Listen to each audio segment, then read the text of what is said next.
Азыр бардык аймактарда үймө-үй кыдырып оруп жаткандарды аныктоо иштери жүрүүдө. Ошол чаралардын алкагында терең талдоо жүргүзүлүүгө тийиш. Жүргүзүлгөн анализдин негизинде алдыда күтүлө турган абал дагы айкын көрүнөт, деди өкмөт башчы. Анализ кылгыла бардыңар. Жаңы табылып аткан ооруларды, элдин арасындагы жанагындай подворный апат кылганда табылган ооруларды карап чыккыла. Бүгүн үйүндө жатабы, чүчкүрүп коюп, жөтөлүп коюп. Эртең температура болот. Бүрсүгүнөн кийин средний тяжелый болот. Анан дагы 1-2 күн ойлонуп барсамбы, барбасамбы деп.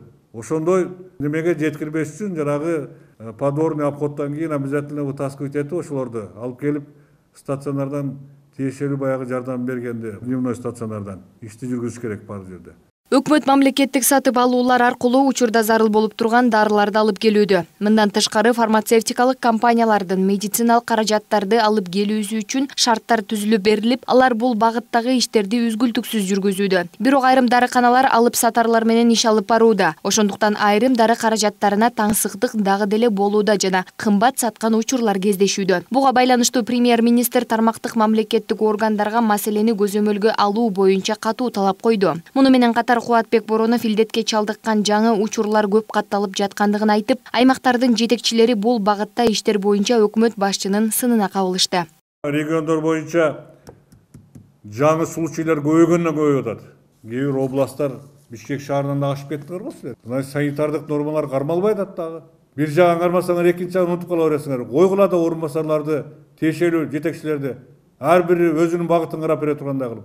Азыр өкмөт тараптан аймактык ооруканаларга материалдык жана акчалай жардамдар берилүүдө. Алар айылдардагы эмканаларга чейин тартылууга тийиш, деди премьер.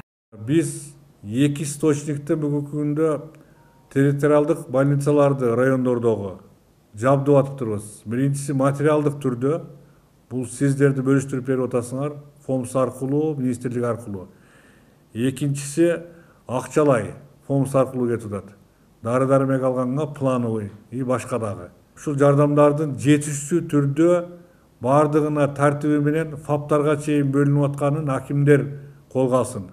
Муну менен катар өкмөттүн облустардагы ыйгарым укуктуу өкүлдөрүнө жана саламаттык сактоо министрлигинин аймактардагы координаторлоруна медицина кызматкерлеринин кадырдык резервин түзүү иштерин күчөтүү милдеттендирилди.